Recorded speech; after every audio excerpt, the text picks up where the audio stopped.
para o encerramento do conteúdo do nosso curso, nós vamos fazer uma outra reflexão. Não sobre o maior mestre que aqui esteve, mas sobre o maior enigma da humanidade: Deus. O objetivo dessa nossa reflexão não é o de tentar definir, interpretar ou compreender Deus, porque nós já vimos aqui no nosso curso que isso ainda é impossível devido ao estágio evolutivo em que nós nos encontramos. Mas o nosso objetivo é falar em Deus, é pensar nele, é meditar sobre ele, é raciocinar sobre a grandeza da sua criação, sobre a grandeza das suas leis, é refletir sobre as ideias de Deus que foram trazidas através dos tempos para todos nós, trazendo assim nosso Pai e Criador mais para perto de nós, para a nossa vida, para o nosso coração. Vamos então à nossa reflexão. Começando por Kardec, no livro A Gênese, que nos diz que Deus é o eixo de todas as crenças e o objetivo de todos os cultos. Interessante é que se Deus é o eixo fundamental, a ideia fundamental e o objetivo de todas as religiões, apesar disso, cada religião interpreta, compreende Deus de uma forma, surgindo assim diferentes interpretações, diferentes compreensões sobre Deus, nosso Pai Criador. Portanto, o caráter de todas as religiões é conforme a ideia que elas dão de Deus, afirma Kardec. Mas se Deus é único, um só, por que tantas interpretações e diferentes ideias sobre Deus? É Camille Flammarion, no livro Deus na Natureza, que nos explica que a ideia de Deus é relativa ao grau intelectual dos povos e aos progressos espirituais da humanidade. Como nós não nos encontramos no mesmo nível de progresso intelectual, de progresso moral e de amadurecimento espiritual, cada um interpreta e compreende Deus a seu modo, de acordo com as suas possibilidades. Como consequência, surgem opiniões e crenças diversas sobre Deus. Essas diferentes opiniões, essas diferentes crenças sobre Deus são as tentativas humanas e parciais de tentar compreender esse maior enigma da humanidade. Mas qual a ideia geral de Deus que a nossa humanidade tem? É ainda Camille Flammarion que nos traz o esclarecimento. de que a maioria dos crentes em Deus, ou seja, a maioria da nossa humanidade, o conceitua como um super-homem assentado em algum lugar no céu, presidindo nossos atos. Ou seja, acreditamos ou imaginamos Deus como sendo um super-homem todo-poderoso, ou aquele velhinho também, bem simpático, muito inteligente, que ouve tudo, que vê tudo, que analisa tudo, que comanda tudo, e que cada um de nós, ao morrer, irá se colocar à sua frente, ele irá nos ouvir e decidirá sobre os nossos destinos, nos absolvendo ou nos condenando eternamente. Essa, infelizmente, é a ideia geral de Deus que a humanidade ainda possui no nosso mundo atual. E conclui Camille Flammarion: Deus, portanto, é absoluto e nós ainda não o compreendemos. Ainda sobre a compreensão de Deus, agora é Leon Denis, aquele filósofo francês da época de Kardec, no seu livro O Grande Enigma, que nos diz que essa compreensão vai se revelando mais brilhante e mais sublime à medida que escalamos os degraus do progresso espiritual. Ou seja, à medida que vamos progredindo moralmente e intelectualmente, nós vamos desenvolvendo e purificando os nossos raciocínios e os nossos sentimentos e tendo assim, paulatinamente, uma ideia mais madura e mais próxima de Deus, nosso Pai, o Criador. E Leon Denis continua: se somos impotentes para compreender a essência divina, podemos ter uma ideia de Deus através de suas leis e de suas obras, nas quais brilham a sua sabedoria e a sua justiça. Nós vimos na primeira parte do Livro dos Espíritos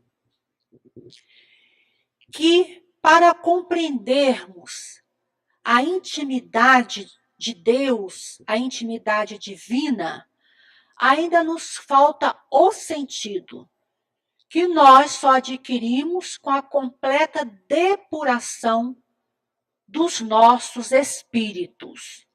E que quando formos puros de coração, nós o veremos e o compreenderemos, nos disse Jesus. Mas, se ainda não podemos compreender Deus na sua essência, na sua intimidade, nós podemos ter uma ideia de Deus, observando as suas obras, as suas leis, a sua sabedoria.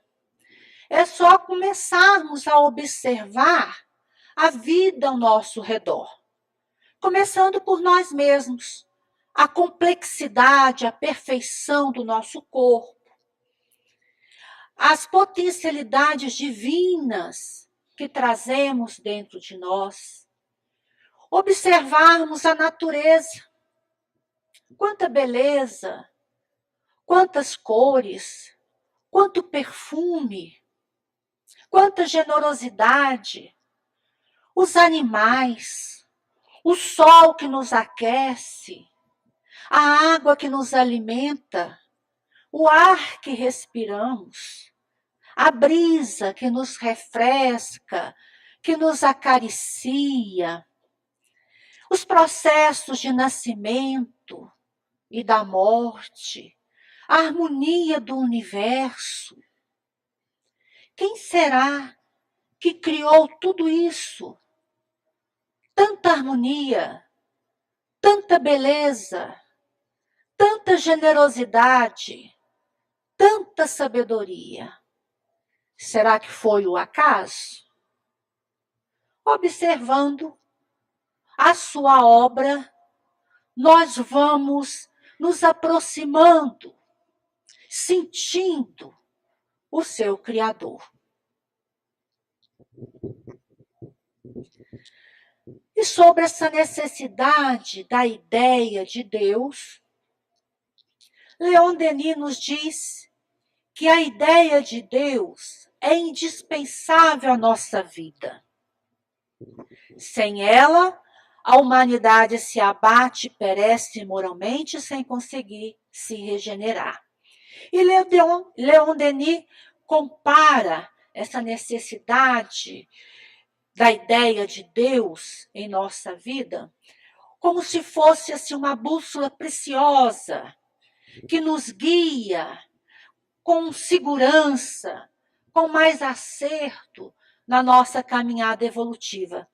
E que sem essa bússola preciosa, sem a ideia de Deus em nossa vida, nós nos perdemos, ficamos sem rumo, sem referência, sem guia, nos entregamos mais facilmente aos erros, às paixões, às ilusões e, consequentemente, aos sofrimentos. E Dora encontra uma educadora, no seu livro Deus e Deus, nos diz que sem a ideia de Deus, não há unidade e nem fundamento no universo. Tudo seria o caos, sem as leis divinas, sábias, perfeitas, imutáveis, comandando a vida em todas as suas dimensões. Tudo se torna caótico, sem sentido, sem rumo, sem legalidade, sem medida. Não há valores morais universais. Não há esperança, não há razão, não há ciência, não há nem mesmo filosofia. Negar Deus é negar a razão, afirma a educadora.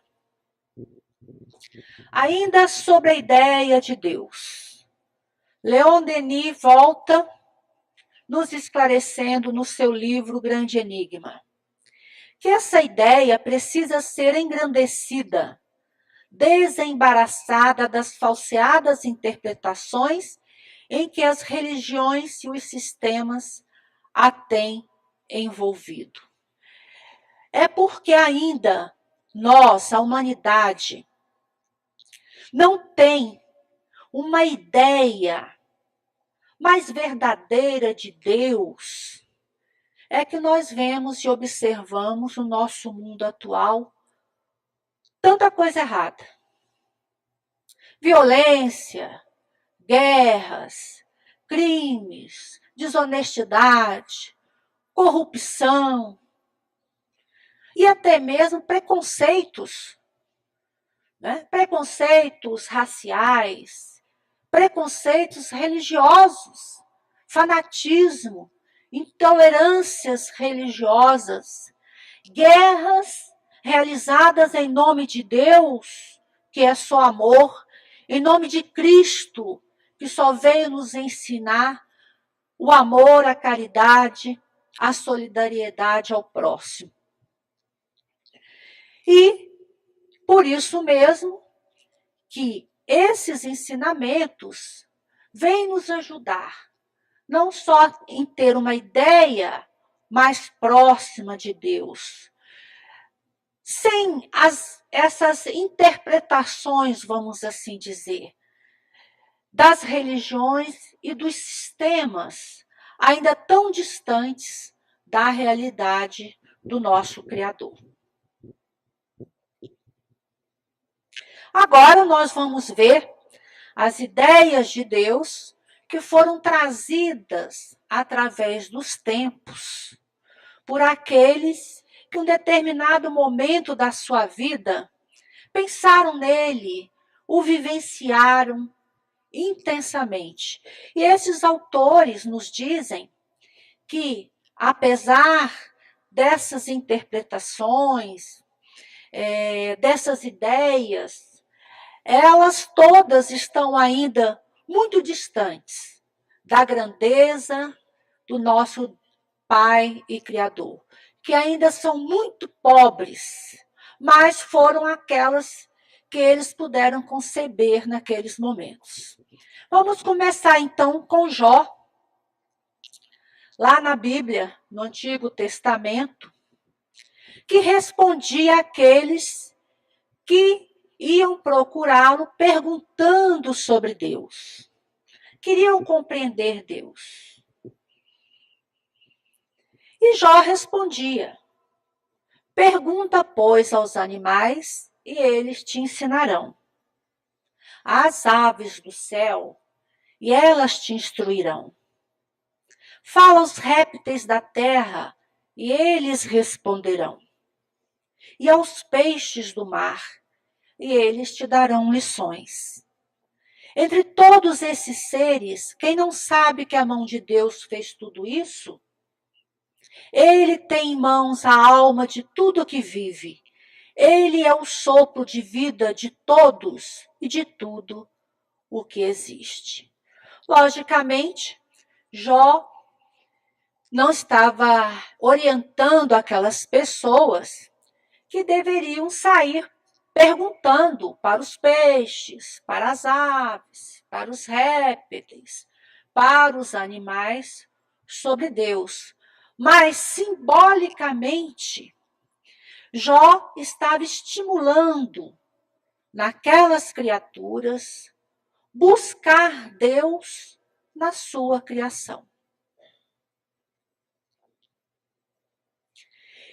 Em 1300 antes de Cristo, Moisés apresenta para a humanidade a figura de um Deus único, mas sob a forma humana.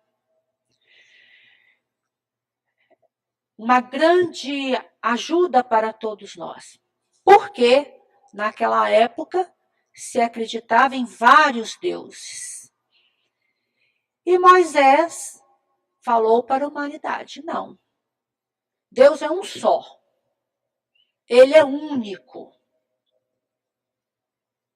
Mas apresentou um Deus cruel, vingativo, implacável, terrível, que castiga, um Deus guerreiro que condena aqueles que não obedecem, mas também que oferecem certas vantagens de fortunas, de saúde, àqueles que obedecem às suas leis.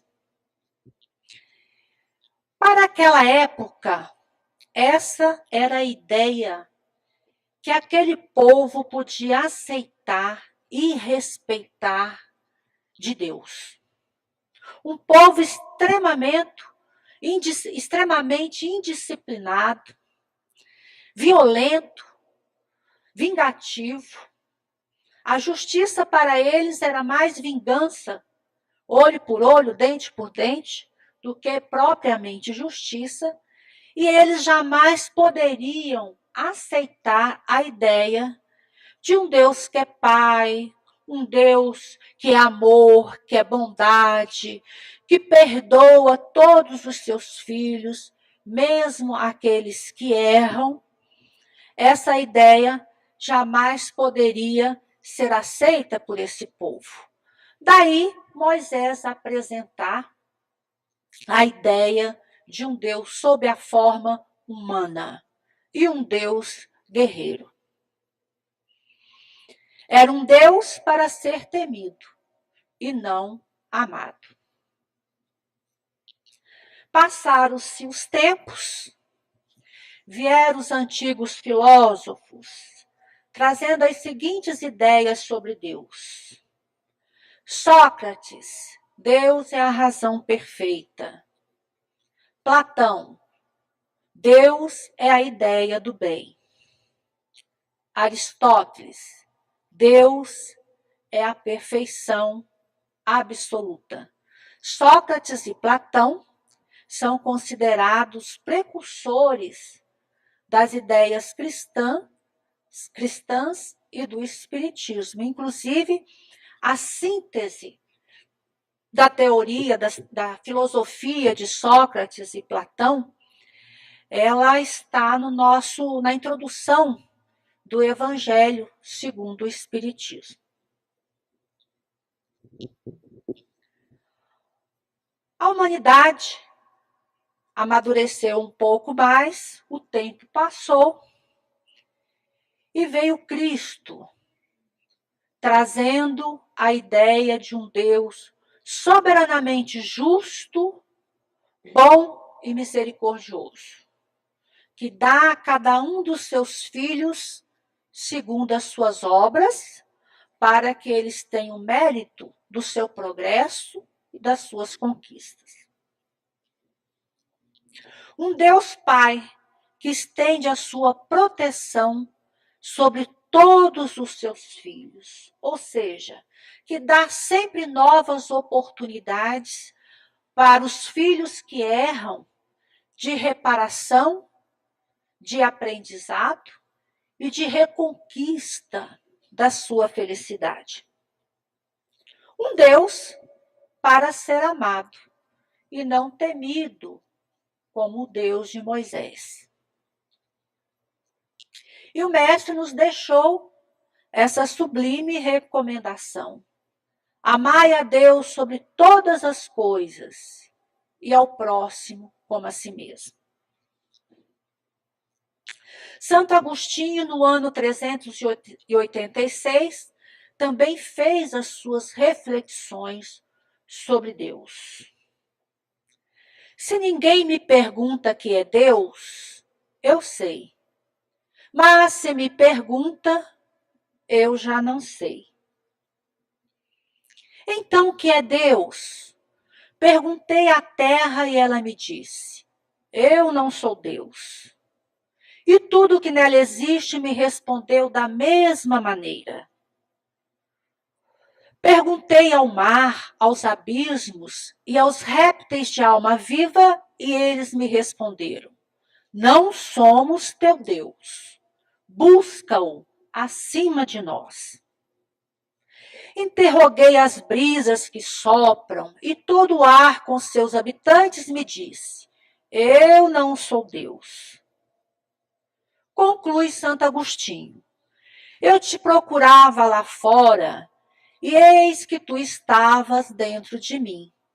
Tu não és nem o céu, nem a terra, nem corpo algum. Tu és a vida da minha vida.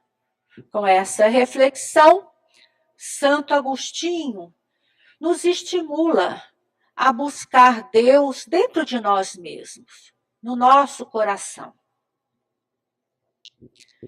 Baruch Spinoza, filósofo holandês, nascido em Amsterdã, fez uma análise histórica da Bíblia. Para isso, ele estudou profundamente o latim, criticou os dogmas e o luxo e a ostentação da igreja. E com isso, ele começou a incomodar. E a igreja ofereceu para ele uma pensão para que ele parasse de divulgar esses seus pensamentos. E ele, logicamente, não aceitou. Ele então foi excomungado, foi preso e morreu aos 44 anos na prisão. E a sua obra, considerada obra-prima, é a ética demonstrada pelo método geométrico. E Baruch Spinoza trouxe a seguinte ideia sobre Deus: Deus é a alma do universo. Interessante. Ele identificou Deus com o universo. Em 1857, com a publicação de O Livro dos Espíritos, surge a doutrina espírita, trazendo a seguinte ideia sobre Deus. Primeira pergunta de O Livro dos Espíritos, que Kardec fez: que é Deus? E os espíritos responderam: Deus é a inteligência suprema, causa primária de todas as coisas, fazendo cair definitivamente das mentes humanas a ideia de um Deus sob a forma humana, mas trazendo a ideia de Deus como uma inteligência cósmica e universal. E Kardec desenvolve essa ideia de Deus no livro A Gênese. Figuremo-lo sob a forma de um fluido inteligente que enche o universo infinito e penetra todas as partes da criação.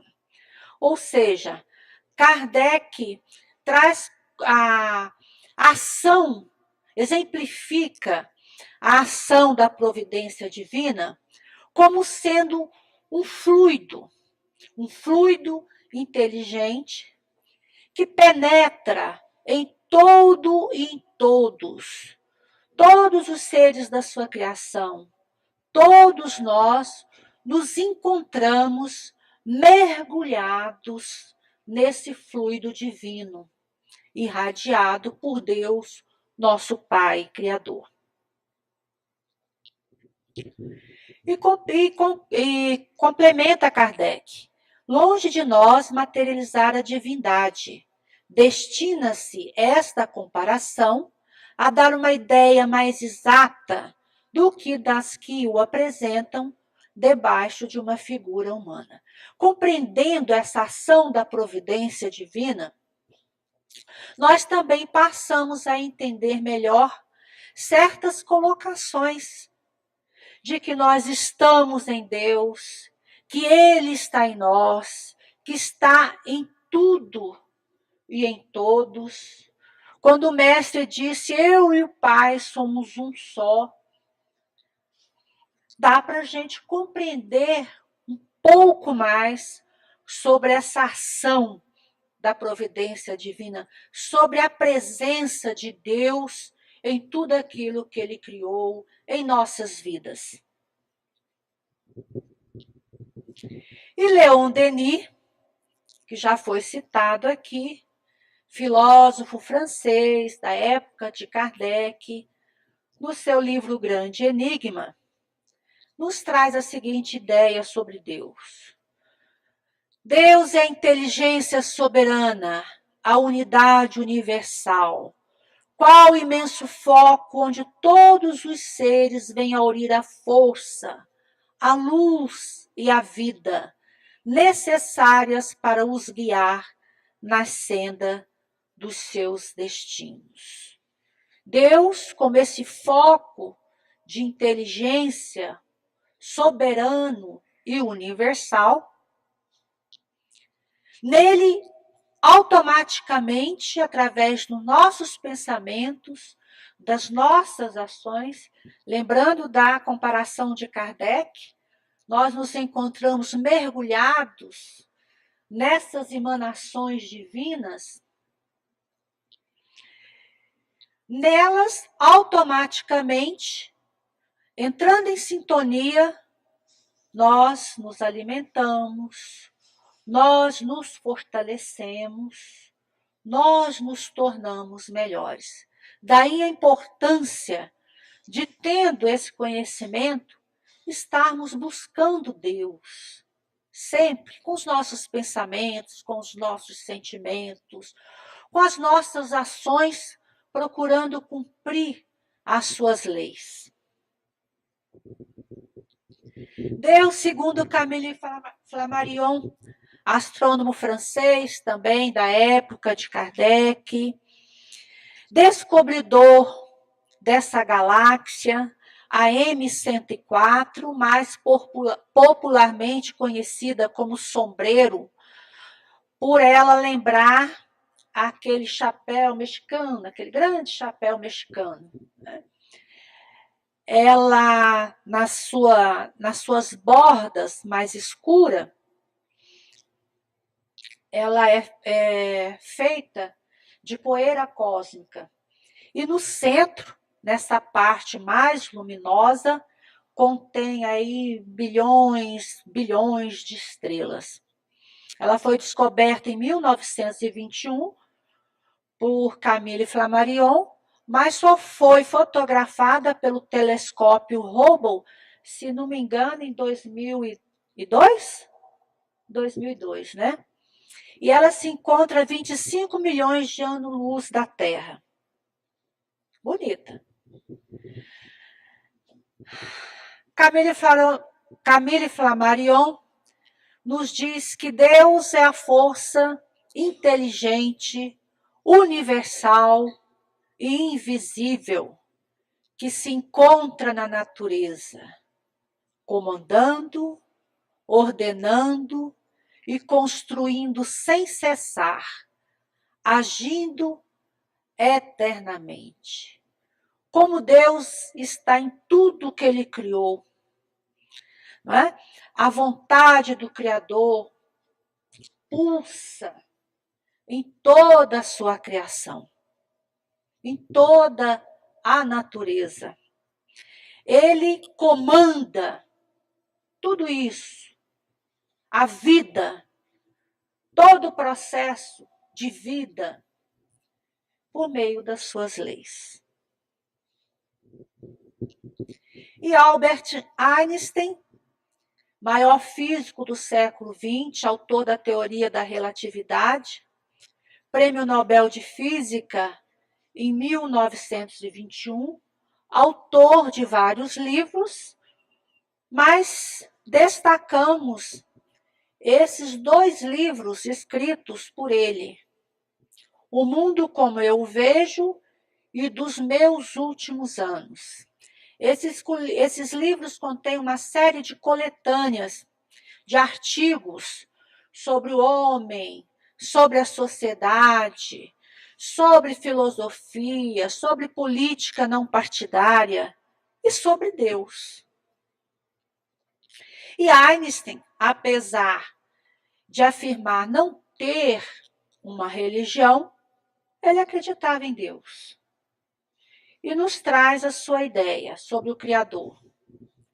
Deus é a lei do universo. É Ele que comanda tudo. Deus segundo Áureo. No livro Universo e Vida, dirigente espiritual aqui da nossa casa, livro psicografado pelo médium Hernani Santana, um grande amigo de todos nós, já também desencarnado. Nos diz Áureo, Deus é nosso eterno Pai, é nossa vida e nossa luz, nossa essência e nossa destinação. Ele é a alma de nossa alma, a substância de nosso ser. E Áureo continua a falar sobre Deus, dizendo que dele nós recebemos as potencialidades divinas, como a imortalidade, a inteligência, o poder de criar, a irresistível atração para o bem, e que nós só vivemos e evoluímos para buscá-lo, para compreendê-lo e para amá-lo. Bonito, né? Um poema, não é? É uma das definições mais bonitas. Ai, ai. Palavras de Emmanuel. Não pergunte se Deus é um foco gerador de mundos ou se é uma força irradiando vidas. Não possuímos ainda a inteligência suscetível de refletir-lhe a grandeza, mas trazemos o coração capaz de sentir-lhe o amor. Se não podemos compreendê-lo, podemos senti-lo. E nós, na sua criação, por meio das suas leis e, sobretudo, com o nosso coração. Madre Teresa também trouxe as seguintes palavras sobre Deus. Eu vejo Deus em cada ser humano. Quando limpo as feridas do leproso, sinto que estou cuidando do próprio Senhor. Não é uma experiência maravilhosa? É uma forma de nós nos aproximarmos de Deus, de amá-lo através do nosso próximo. Ninguém chega a Deus a não ser pelo próximo. Questão lá do Livro dos Espíritos. Fred Hoyle, astrônomo e biólogo inglês, um dos mais brilhantes do século XX, morreu em 2001, autor da teoria O Universo Inteligente. E a síntese da teoria do universo inteligente de Hoyle é de que a origem da vida e do universo não deve ser obra do acaso. Deve haver uma inteligência cósmica controlando biologicamente a vida que se espalha por si mesma. Hoyle, observando constantemente o universo, pesquisando intensamente a origem da vida e do universo, ele observava a morte das estrelas, o nascimento das estrelas, as explosões de galáxias inteiras, e ficava ali impressionado com tanta harmonia. E a conclusão dele é que tudo o que estava acontecendo, que acontece constantemente no universo, para tanta harmonia, tanta sabedoria, só pode ter uma inteligência controlando tudo isso. Só faltou ele afirmar que essa inteligência, não é Deus. E Leon Denis, sobre as tentativas dos homens através dos tempos de procurar compreender o maior enigma da humanidade, nos diz: é a ti, ó potência suprema, qualquer que seja o nome que te deem e por mais imperfeitamente que sejas compreendido. É a ti, fonte eterna da vida, da beleza, da harmonia, que devemos elevar nossas aspirações, nossa confiança, nosso amor. E para encerrar a nossa reflexão, nós vamos ouvir um poema sobre Deus. Vamos lá. Onde está Deus? José Soares Cardoso. Onde estás, Deus? Perguntou o cientista. Ninguém o viu jamais. Quem é ele? Responde às pressas o materialista. Deus é somente uma invenção da fé. O pensador dirá sensatamente: não vejo Deus, mas sinto que ele existe.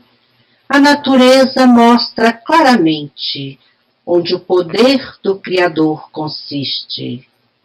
Mas o poeta dirá com a segurança de quem afirma porque tem certeza: eu vejo Deus no riso da criança, no céu, no mar, na luz da natureza. Contemplo Deus brilhando nas estrelas, no olhar das mães fitando os filhos seus, nas noites de luar claras e belas, em tudo pulsa o coração de Deus.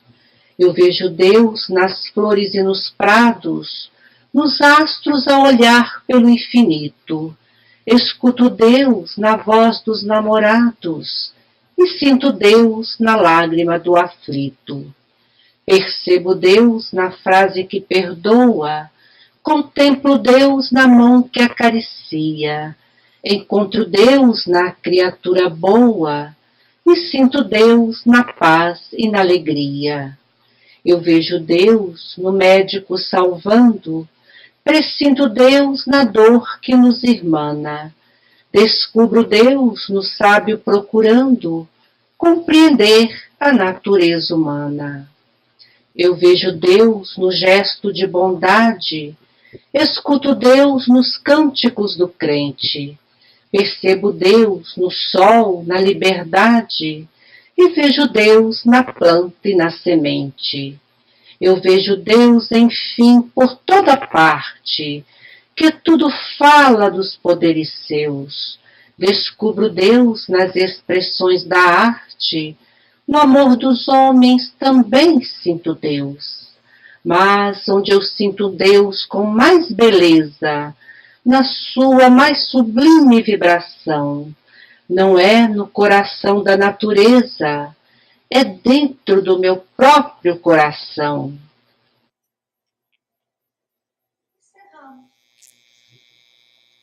Bom, você fez o estudo, passou pela opinião de filósofos, cientistas, religiosos, ficou até querendo ficar emocionado, etc. Então eu pergunto, né, para você, né? E você, Rose? Não é? O que é que você pode dizer do seu sentimento, da sua visão, da sua compreensão, enfim, da adesão do seu espírito à ideia de Deus, com as suas palavras, com a sua, vamos dizer, definição pessoal?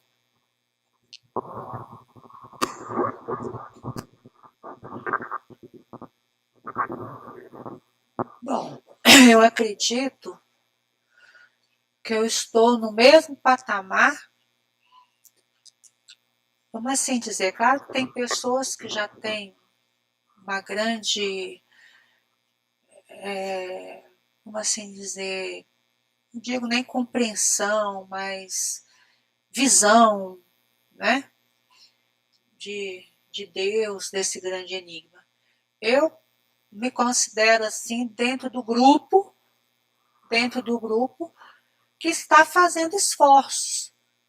Eu estou me esforçando para deixar de ver Deus sob a forma humana. Ainda estou nessa fase ainda. Volta e meia eu me pego conversando com Deus como se fosse um homem, né? As raízes que nós trouxemos, não só dessa existência, mas de vidas passadas também. Então eu estou realizando o meu esforço. Não só o esforço intelectual, mas aí o meu esforço intelectual se torna mais fácil para mim ver Deus sob leis, né? As leis dele agindo, aquelas leis que nós estudamos no livro dos Espíritos, e isso me facilita um pouco. Né?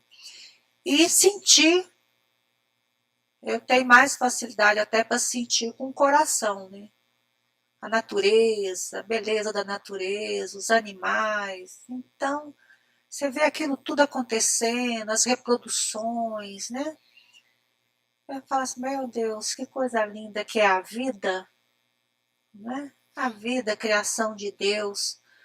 Mas continuo com muita dificuldade ainda. Mas esperançosa, né? Porque essas dificuldades nós vamos vencendo com o tempo, né? Com muito tempo, com muitas reencarnações, com muita purificação dos sentimentos, da inteligência, para a gente ter uma ideia, uma ligação mais verdadeira, vamos assim dizer, com Deus, né? Nosso Pai Criador.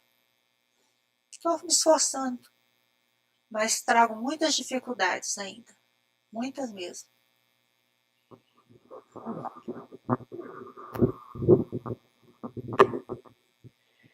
Temos aqui uma pergunta do Francisco. Então ele pergunta assim: como a espiritualidade vê homens matando o outro por não aceitar sua conduta e acreditar que é por Deus, como o Estado Islâmico? Quer fazer algum comentário, Francisco?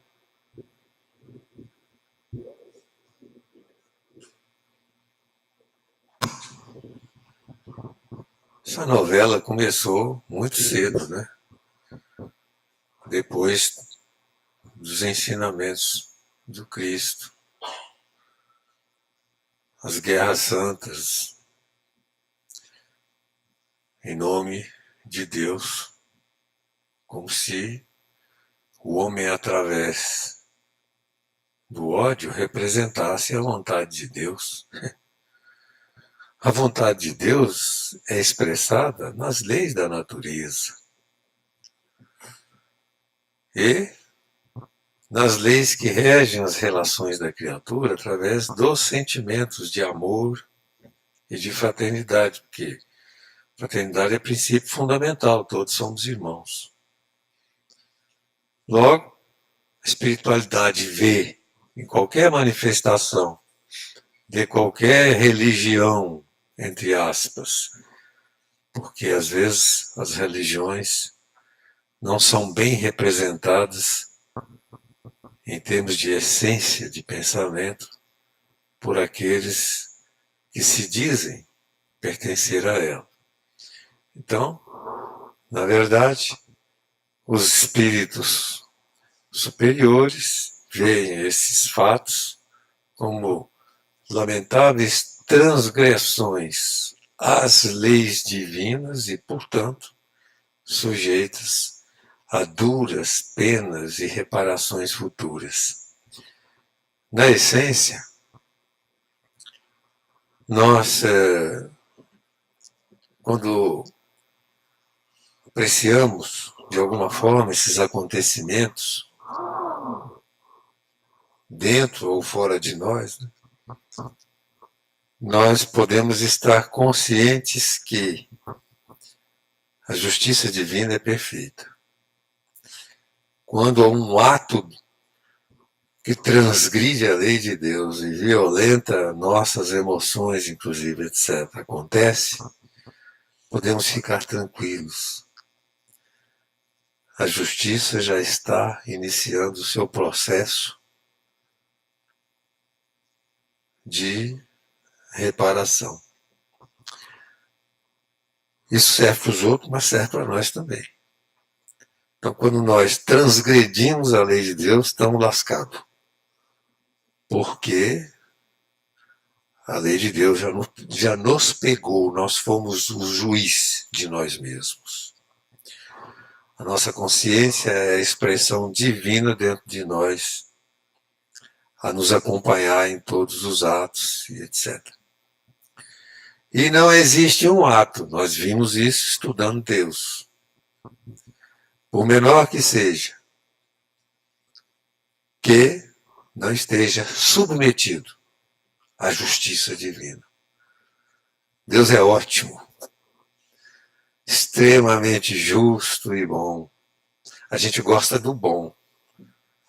O justo a gente joga para os outros, mas ele é justo em todos os atos, inclusive os nossos.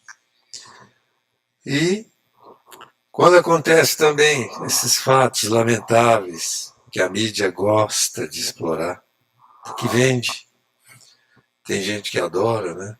Então a mídia cultiva isso, não sei se isso é bom, sinceramente, eu não sei. André Luiz comenta num dos seus livros, acho que é o Agenda Cristã,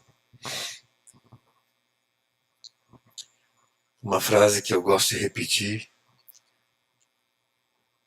o mal não merece ser comentado, mas é exatamente o mal que se comenta o tempo inteiro, repetidas vezes. O bem, às vezes, se fala alguma coisa também, não se esquece do bem, não, mas o bem é em horários menos comerciais, em situações mais curtas no tempo, etc. Então nós temos que ficar tranquilos e orar pelos que praticam o mal, porque eles já estão julgados por eles mesmos. Como? Deus tem a opção de ferramenta, inclusive a mais poderosa é a reencarnação, colocando as criaturas nas situações de conflitos irresistíveis, indefensáveis, conforme o merecimento de cada um, né? Estava ouvindo aqui as colocações do Gilson e recordando que uma das ideias que me trouxeram, de alguma forma, uma certa tranquilidade, se eu posso utilizar essa expressão, com relação a essas questões, foi no momento que eu consegui entender que Deus age, como nós já sabíamos, igualmente para todos nós, mas o erro, como Gilson colocou, no momento que ele é praticado, nós já recebemos o julgamento de nós mesmos, que não é Deus que irá fazer a condenação daquele erro, porque ele não é um homem. Mas entender que são as leis de Deus que agem, atuando diretamente na consciência de cada um de nós. Por quê? As leis de Deus, elas foram colocadas em nossa consciência. Todos nós a recebemos.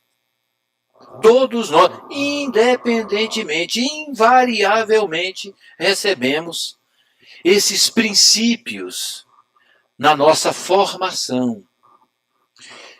E aí, nós vamos verificar também, conforme os espíritos falaram, e Kardec colocou, e foi tratado aqui em um livro, O Céu e o Inferno, na parte do Código Penal da Vida Futura, que todos os nossos atos, todos, sejam eles bons ou maus, eles têm um peso. Invariavelmente, são rigorosamente considerados, porque isso é justiça. E todos são tratados da mesma forma, num processo isonômico.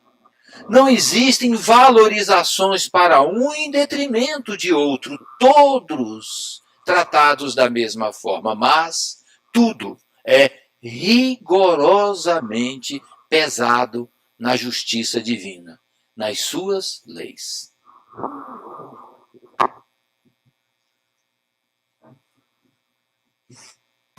E é bom comentar que Emmanuel, o Consolador, faz umas referências interessantes a respeito de coisas relativas a isso, esses atos de violência, coisa. Quem vive afastado da lei do amor está sob o jugo do olho por olho, dente por dente. Quem erra, mas vive buscando a lei do amor, quer dizer, trabalhando para o bem, pode entrar no circuito do amor lava a multidão de pecados. Ele fala isso em outras palavras, apenas como reflexão, porque nós estamos assim, de compromissos com as leis divinas. Assim. Ou nessa é certo, algumas coisas nós estamos, assim. Mas no passado, então, meu Deus, olha só para a história da humanidade. Somos nós que estamos lá atrás. Então nós nos direcionando no trabalho do bem, procurando a aproximação, o entendimento, o exercício da prática do amor, da caridade, do perdão, e trabalhando para refazer aquilo que temos, de alguma forma, destruído, desequilibrado, desajustado nas criaturas que nos cercam, etc., nós entramos naquele circuito do amor lavando a multidão de pecados. Que também, né, dentro das leis divinas, são facilidades, né, que a gente poderia entender como facilidades, né, Rose? Porque a pior coisa seria encontrar a realidade do olho por olho, dente por dente. Então é isso. É bom aproveitar essas coisas para meditar, porque o assunto hoje é Deus, e sinceramente, um dos aspectos Deus que a gente pode comentar e nos emociona sempre é a justiça. É exatamente o aspecto de justiça que afasta essa multidão de pessoas que, não compreendendo a função da reencarnação, vivendo apenas com a ilusão de que a vida é uma aparência de uma encarnação, vendo o que acontece no mundo e procurando só o bem-estar físico, e esquecendo-se dos outros, inclusive, que estão sofrendo, etc., etc., nos guardamos do aspecto fundamental da justiça divina que nos reúne através do tempo, vivenciando as mesmas circunstâncias daquilo que deixamos de realizar quando pudemos. E tivemos as ferramentas na mão. Então é muito importante aproveitar o hoje. Agora, vocês estão lascados. Porque se não tivessem entrado aqui, não tinham compromisso com essas coisas. Né? Alguns, porque eu sei que alguns aí já estavam envolvidos. Mas para vocês, por exemplo, que não tinham entrado nesse circuito de ideias, eles estavam muito bem, porque não sabendo, o compromisso também é menor, muito menor. Porque nós temos na consciência gravadas as leis, mas esquecemos e precisamos de recordar. Agora vocês estão recordados. Né? É aí que está o processo de estarem lascados, né, Rose?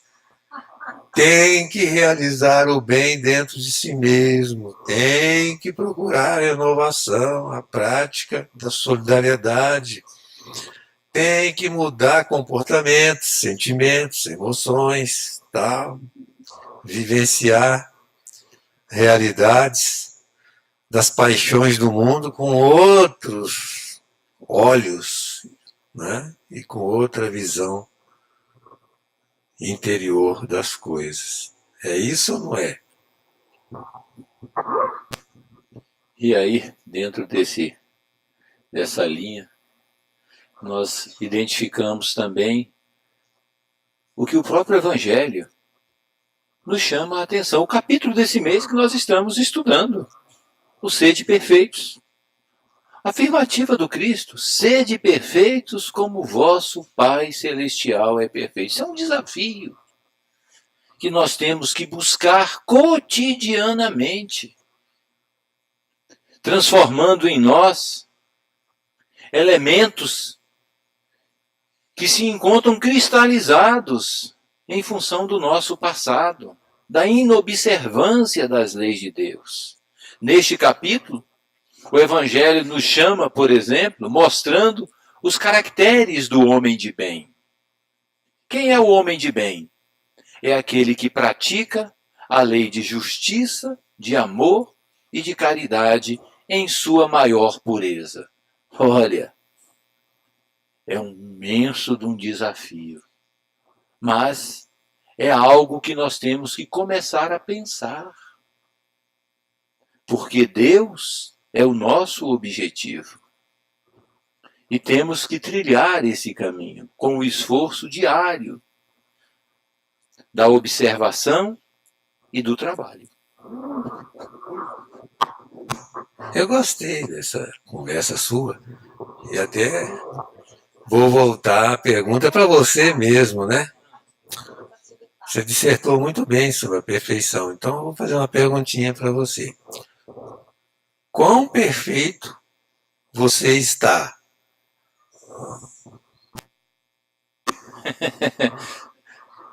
Muito engraçada essa pergunta, né?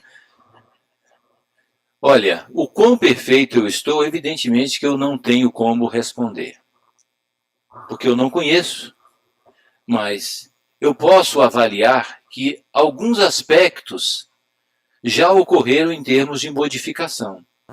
E aí eu posso testemunhar, né, meu velho? Muito obrigado, minha esposa. Você pode testemunhar o quê? A perfeição ou a imperfeição dele? As melhoras. As melhoras. As melhoras, tá se esforçando. né? Tá se esforçando. Não, as esposas são mais verdadeiras, viu, Gilson? As esposas falam. São muito verdadeiras mesmo. Até demais. Né? Até demais. Então, Gilson, o quanto é uma coisa difícil. Agora, eu sei que algo já ocorreu, porque a gente consegue fazer algumas avaliações. Agora, é evidente que quando a gente para e fica fazendo uma reflexão em torno do que é necessário fazer, a gente verifica o quão pouco foi possível realizar ainda. Mas é evidente que depois desses anos todos, parando, pensando, refletindo em torno dessas ideias, se não tivesse ocorrido nada, meu amigo, eu estaria perdido. Então, um pouquinho, não é? Um valor ínfimo, não é? Já foi efetivamente realizado. Isso aí eu tenho certeza. Pergunta? Marcelo, você quer comentar alguma coisa da sua pergunta? Ou você acha que já foi respondida? Então, tá certo. Quer comentar alguma coisa? Quer perguntar outra coisa? Não? Luísa Kemmel.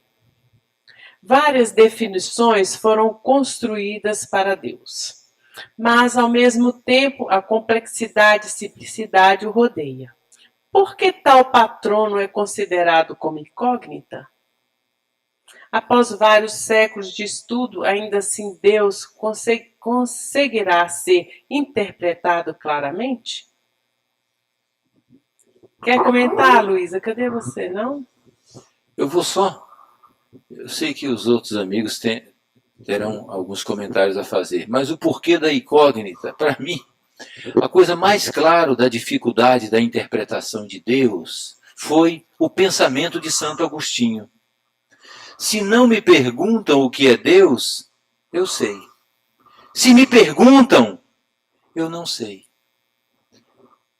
Daí nós vemos a dificuldade que nutre aquilo que trata do princípio e do fim das coisas. Nós não conseguimos penetrar nesse campo. É o que os Espíritos nos falaram, e nós temos que ter isso claro. Falta um sentido em nós para entender e penetrar em todas essas ideias.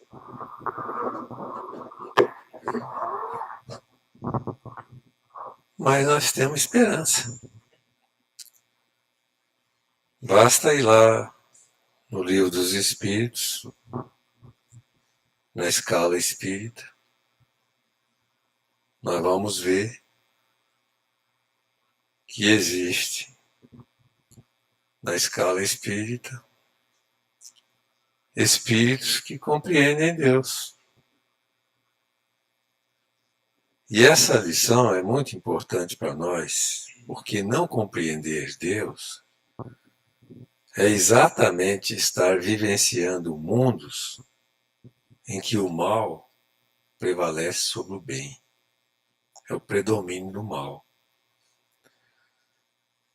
Quando o bem predomina, os espíritos já podem compreender Deus.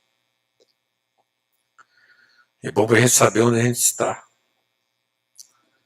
A gente geralmente fica pensando, por causa da beleza da terra, da natureza, etc., que nós vivenciamos uma situação de privilégio nesse universo.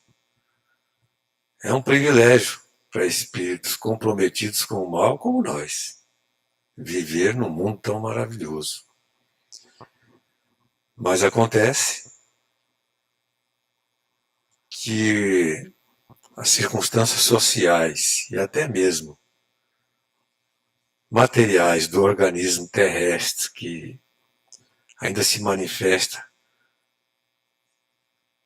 com tantas forças da natureza em violência a fazer tantas vítimas entre as criaturas humanas e animais, etc. Para entender isso é preciso racionalizar onde nós estamos. Isso é um mundo de expiação e de prova. É penitenciário. É hospital de almas.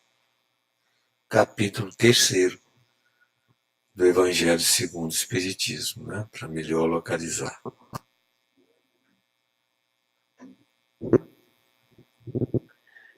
Francisco, ele pergunta: na apresentação, tive a impressão que Moisés atuou de forma negativa, pois Deus era vingativo, etc, etc, etc.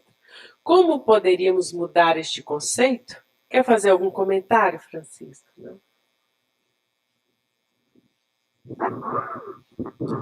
Francisco, Moisés atendeu à necessidade e à capacidade de entendimento dos homens daquela época. E a própria Rosi, na sua apresentação, fez esse comentário. Era impossível para um povo rude tratar e trazer a ideia de um Deus Pai amoroso e bom. Eles tinham que ser tocados inicialmente por uma outra ideia. Entender a unidade de Deus. Essa foi a grande importância de Moisés. Ele veio acabando com a ideia de vários deuses e mostrando a unicidade do Deus. Mas não podia colocar ideias de um Deus, como nós vemos hoje. O que o Cristo veio e trouxe, mostrando que Deus era um Pai de amor, de bondade. Então foi necessário adequar aquela ideia às capacidades de inteligência do homem. É da como o pai atua com o filho nas suas solicitações quando ele entende que ele não tem capacidade de agir ou de desenvolver aquilo. O pai restringe algumas coisas. E não por maldade, mas agindo com inteligência. Se nós fazemos isso, não é? E como o Evangelho nos deixa bem claro que Moisés ele foi a primeira revelação de Deus, que veio aqui com uma missão, e essa missão foi cumprida, trazendo e nos mostrando essa realidade, ele a cumpriu, de acordo com a capacidade do entendimento daqueles que conviviam naquela época. Evidentemente que com o passar do tempo, o Cristo veio e trouxe uma ideia muito mais grandiosa de Deus, mostrando o seu amor, a sua fraternidade, mostrando como ele agia como um pai age para com o filho, com amor. Então, foi necessário naquele momento.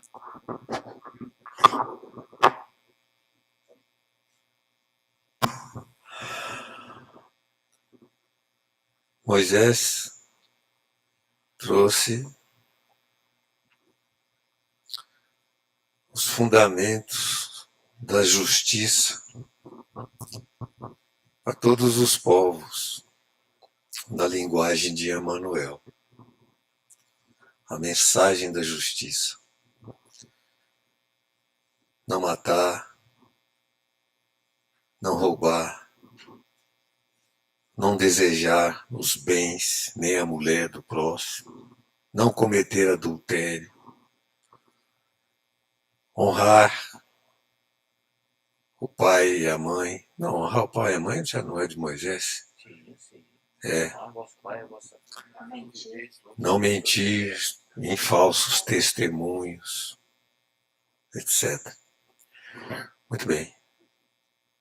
Bom, Moisés era um homem. Sobre Deus ele não sabia muita coisa, não. Ele só sabia, como um grande espírito que era, que ele existia. E vivenciando na época em que ele vivia, para ser obedecido em termos de organização social daquele povo que ele comandava, era preciso que o Deus tivesse uma resposta de força para todos os atos contra as leis que ele tinha recebido. Então, interessante, né? Lá no Velho Testamento, as leis mosaicas mandam matar a mulher e o homem que fossem pegos em flagrante adultério. Mas matavam só a mulher, né? O homem ficava sempre ileso. Vinha o olho por olho, o dente por dente. E várias outras leis relativas a questões de sexo, etc., com morte no flagrante. E de escravidão.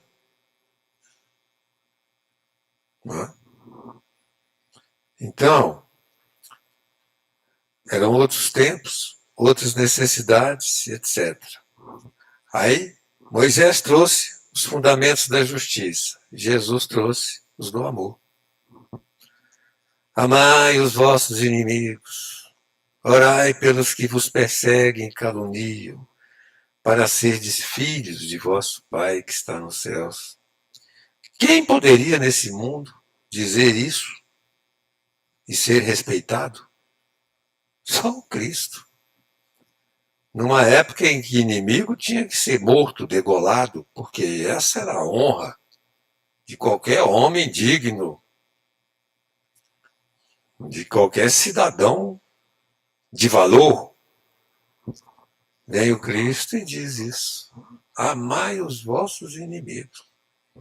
Lá em Roma, no tempo de Jesus, se alguém, um homem, aparecesse com uma cicatriz nas costas, era desprezado. Ninguém se dirigia a ele naqueles banhos públicos, etc., porque representava a cicatriz que ele correu, virou as costas numa circunstância de luta, na guerra, etc., porque a guerra era todo dia, toda hora, tinha guerra para todo lado, né? Vencia os pobres, escravizar, etc. Então, cicatriz nas costas era covardia. Cicatriz no peito era uma honra, né? Eram outros tempos, outras ideias, outro mundo, etc, etc, etc. Você tem cicatriz nas costas, Edson? Você tem cicatriz nas costas, Nara? Tem? Então a mulher disse que eu devo ter corrido de vários.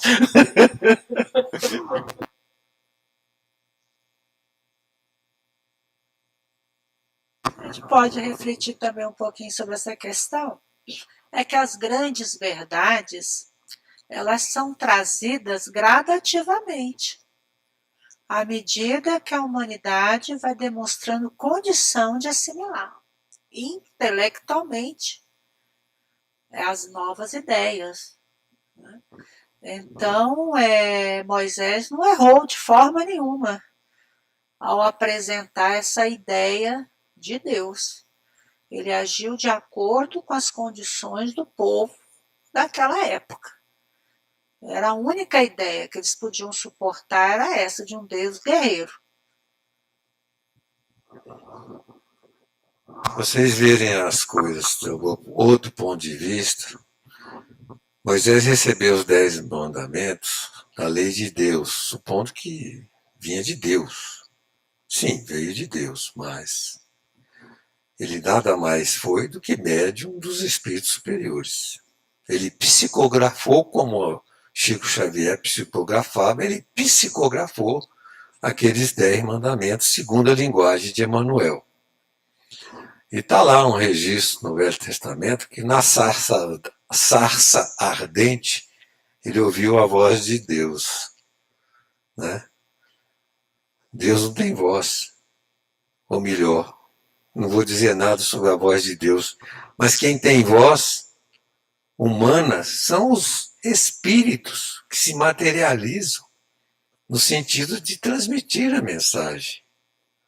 Deus, na máxima compreensão para nós, é a inteligência suprema, a causa primária de todas as coisas. Não é um homem, não fala, não precisa falar, vamos dizer assim, porque dizer que não fala pode ser uma restrição. Ele não precisa falar, ele se manifesta pelas suas leis, de modo permanente. E nossa compreensão não o alcança, nem Moisés o alcançou. O único nesse mundo que tem a plena compreensão de Deus foi o Cristo, que disse: eu e o Pai somos um. É isso, meus irmãos. Fernanda? Temos nas obras espíritas algumas previsões para a situação do planeta Terra, no sentido de todos alcançarem a compreensão de Deus como inteligência, bondade e justiça suprema? O famoso processo de transição do planeta contempla esse tipo de evolução? Quer fazer alguma coisa? Tá. Ih, já para você já.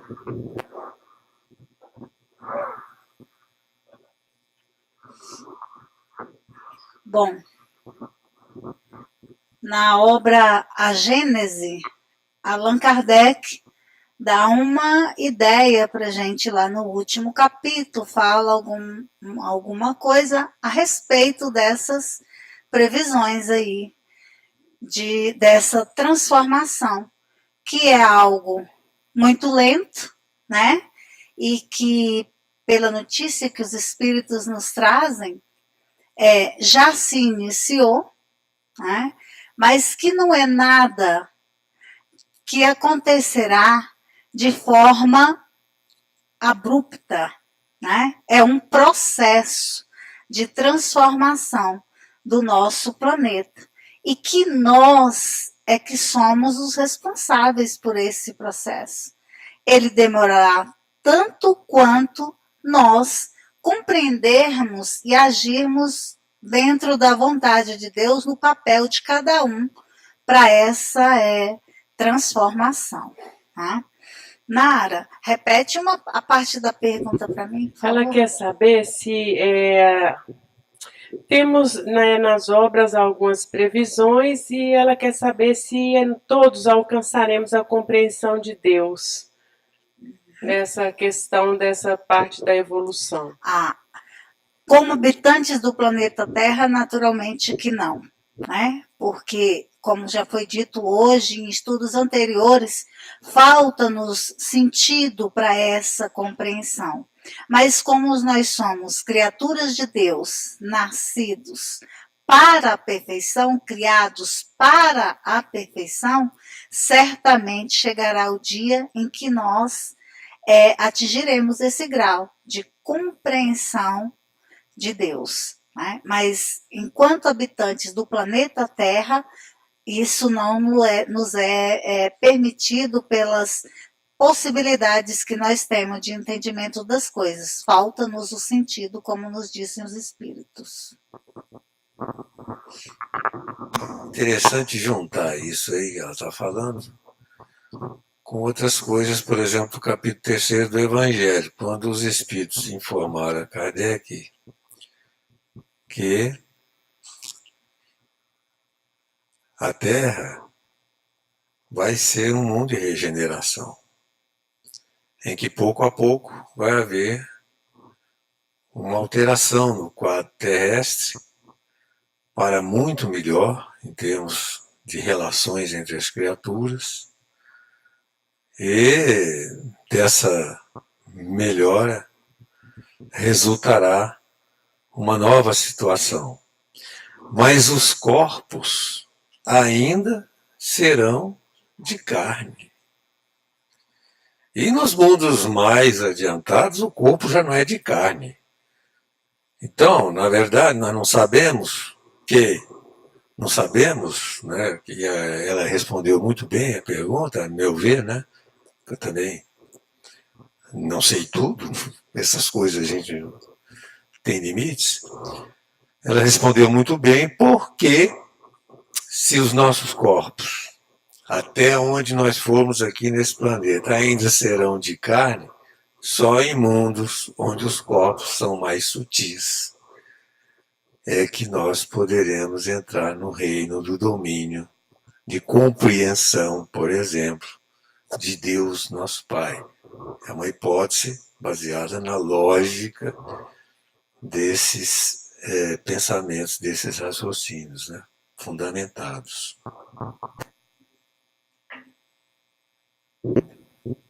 Não temos mais tempo, né?